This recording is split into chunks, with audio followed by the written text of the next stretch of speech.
आइए जानते हैं देश और दुनिया की टॉप 25 बड़े खबरें सिर्फ 10 मिनट में। और अभी तक आपने इस चैनल को सब्सक्राइब नहीं किए हैं तो सब्सक्राइब कर ले और आप हमें जरूर बताएं कि आप अभी इस वीडियो को कहां से देख रहे हैं। राष्ट्रीय तेल कंपनियों द्वारा हर रोज पेट्रोल डीजल की कीमतें अपडेट की जाती हैं। आज यानी 24 दिसंबर 2023 के लेटेस्ट अपडेट के मुताबिक इंटरनेशनल मार्केट में ब्रेंट क्रूड $79.18 प्रति बैरल और WTI क्रूड $73.49 प्रति बैरल पर कारोबार कर रहा है, जबकि राष्ट्रीय स्तर पर पेट्रोल और डीजल की कीमतों में कोई फेरबदल देखने को नहीं मिला है। हालांकि राज्यों के अलग अलग शहरों में तेल की कीमतों में मामूली फेरबदल देखा जा रहा है।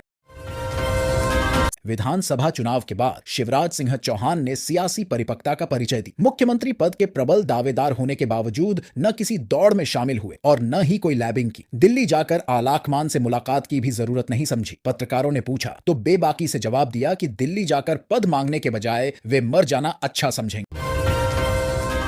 ओलंपिक पदक विजेता पहलवान बजरंग पूनिया ने शुक्रवार को पद्मश्री अवार्ड लौटा दी। उन्होंने यह अवार्ड इसलिए लौटाया क्योंकि गुरुवार को हुए रेसलिंग फेडरेशन के चुनाव में ब्रजभूषण शरण सिंह के करीबी संजय सिंह चुनाव जीत गए। इसके बाद उन्होंने न्याय न मिलने की बात कहकर अवार्ड को पीएम के घर के बाहर रख दिया।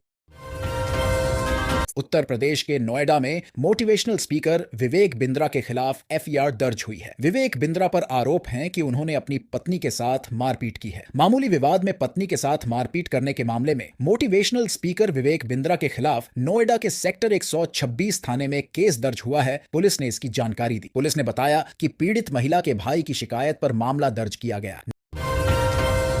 नए वर्ष के पहले महीने में अयोध्या में बन रहे राम मंदिर का उद्घाटन होना है। श्री राम जन्मभूमि तीर्थ क्षेत्र ट्रस्ट 22 जनवरी को होने वाले प्रण प्रतिष्ठा के लिए न्योता देने का काम शुरू कर चुका है। ट्रस्ट ही मंदिर का कामकाज देखता है। पिछले दिनों ट्रस्ट के महासचिव चंपत राय ने जानकारी दी कि वरिष्ठ भाजपा नेता लाल कृष्ण आडवाणी और मुरली मनोहर जोशी को उद्घाटन समारोह में शामिल नहीं होने को कहा गया। राय के मुताबिक ऐसा दोनों नेताओं की उम्र और उनके स्वास्थ्य को ध्यान में रखकर कहा गया।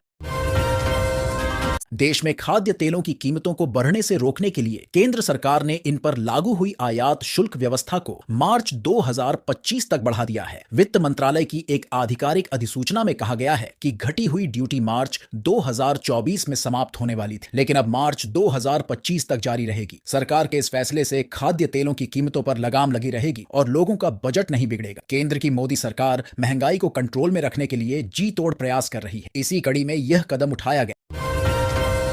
फ्रांस में 300 से अधिक भारतीय यात्रियों को लेकर जा रहे विमान को रोक दिया गया है। अधिकारियों ने कहा कि 300 से अधिक भारतीय यात्रियों को लेकर निकारागुआ जा रहे एक विमान को मानव तस्करी के संदेह में फ्रांस में रोक दिया गया है। उन्होंने बताया कि विमान को एक अज्ञात सूचना के बाद हिरासत में लिया गया था। विमान में 303 भारतीय यात्री सवार। समाचार एजेंसी रॉयटर्स ने स्थानीय मीडिया के हवाले से बताया कि विमान ने संयुक्त अरब अमीरात से उड़ान भरी थी और यात्रा की शर्तों और उद्देश्यों की न्यायिक जांच शुरू की गई। यह उड़ान एक रोमानियाई चार्टर कंपनी द्वारा की गई थी और दुबई से रवाना हुई।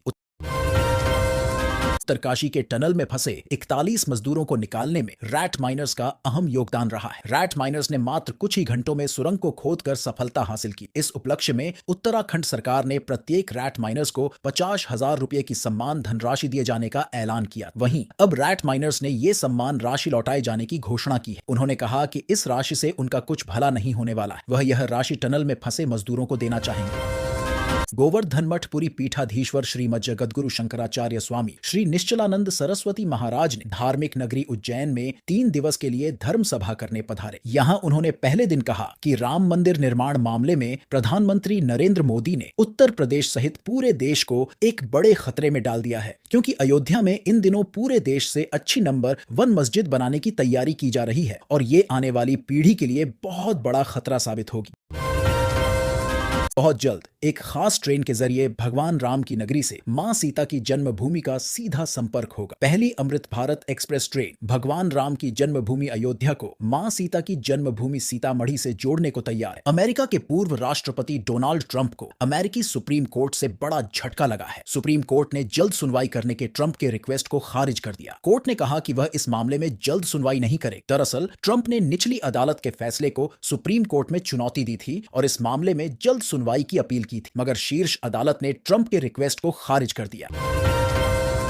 पिछले कुछ सप्ताह में सिंगापुर में कोविड 19 के संक्रमण के मामलों में कमी आई है, लेकिन विशेषज्ञों ने लोगों से सतर्क रहने तथा एहतियात के तौर पर भीड़ भाड़ वाली जगहों पर मास्क पहनने का आग्रह किया है। हालांकि कुछ जगहों पर मामले बढ़ते जा रहे हैं। सिंगापुर के स्वास्थ्य मंत्री ओंग ये कुंग का कहना है कि यहां भी कोरोना 19 मामलों की नई लहर संभवतः चरम पर पहुंच गई। हालांकि उन्होंने यह भी कहा कि मास्क पहनने जैसे अतिरिक्त उपायों को लागू करने की फिलहाल कोई आवश्यकता नहीं है।